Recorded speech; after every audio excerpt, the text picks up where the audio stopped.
what it is and what it ain't, I'm gonna let y'all know what I think. First, you gotta hit that post notification bell button so you'll be in the loop every time I drop a new video. Today, I'm finna talk about how my homeboy got exposed for being a chomo up that road, man. So I'm gonna give y'all the blood raw truth, man. And y'all just sit back, man, and hit that post notification bell button, hit them affiliate links, keep looking at some of my previous content, donate to the channel, man. I'm finna give y'all the blood raw truth, man. Well, yeah, man, my homeboy, I ain't know the nigga was a chomo, you know what I mean? He was in uh, Open Bay just telling me all these stories and shit, you know what I mean? And I ain't know the nigga passed because I didn't know the buddy, you know what I mean? Because I looked at the nigga tag and he was home team, but he really wasn't from my county. He was from the neighbor county over. Because in prison, you know, you stick with home team. You look at the nigga badge and you can tell where he from. Well, this nigga was from the county over. So up the road, we cool. You know what I mean? So they had this nigga bunk right next to mine.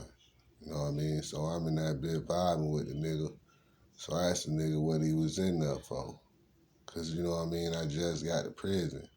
We only been in prison like a week. And you know what I mean, he came in there. So he was like, he was in there on a violation. Cause he had already did like 5 or 6 years. So, you know, he just went in there and then he just had to finish out his time. Cause when he went to orientation, he found out they was finna kick him back out. Like, uh, he was like on some parole type shit. You know what I mean? So he just had to come back and finish doing his game time. But at the time he didn't know, so I was asking him what he was in there for. This man told me he was in there for robbery and shit. You know what I mean? And had told me a whole story. Cause in prison you can be whatever you want to be. Everybody want to be a kingpin. Nobody ain't gonna tell you they smoke rocks. You know what I mean?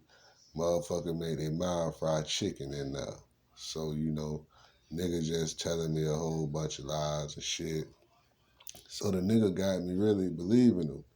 Cause in prison, you know, he got a bald head, got a little shave. He don't look like, you know what I mean, uh, like he doing bad or something on the streets. It look like, cause he say he had just came off the streets. So I didn't think he was a crackhead or a buddy or something like that. Nigga was just a couple of years older than me.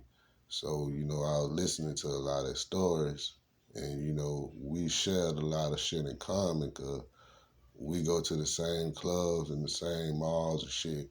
Like half of the shit he talking about, I done heard about it, know where it's at and shit like that. Even though we don't know each other, we not from the same county, but we from neighboring counties.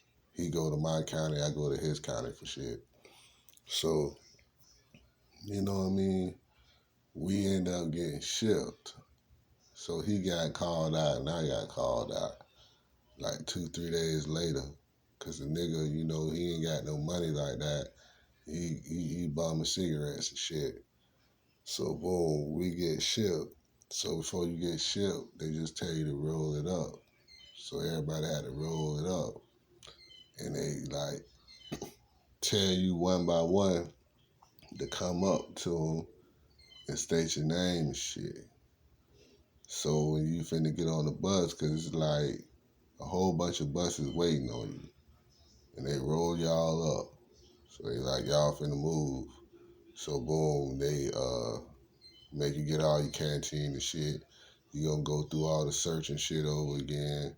So whatever you got on you contraband, you might as well leave it because they gonna throw it away when you finna get on the bus to get shipped. They gonna search you. So you know what I mean? He was right by me. So boom, they call you alphabetical order though.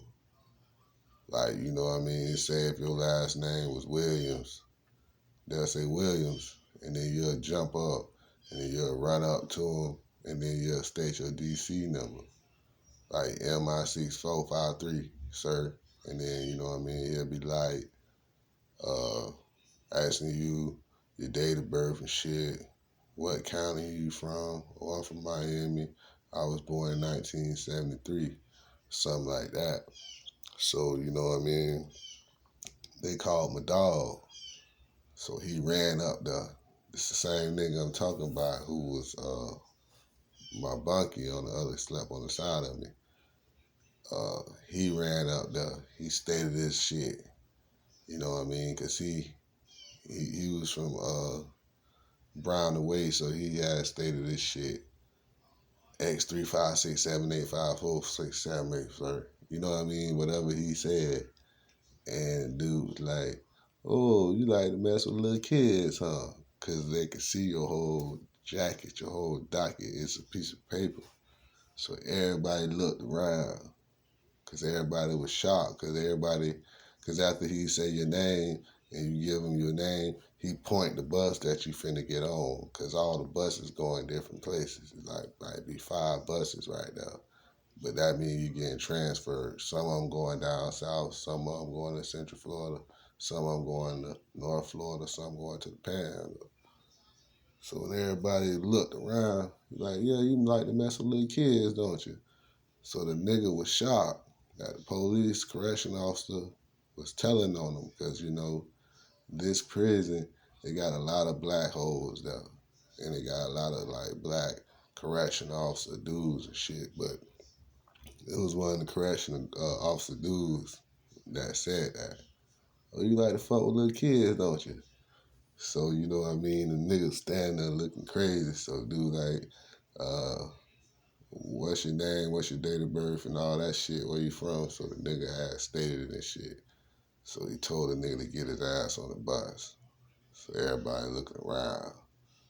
Niggas that's going on that bus, they gonna try to get at the nigga, kill the nigga, whatever, extort the nigga.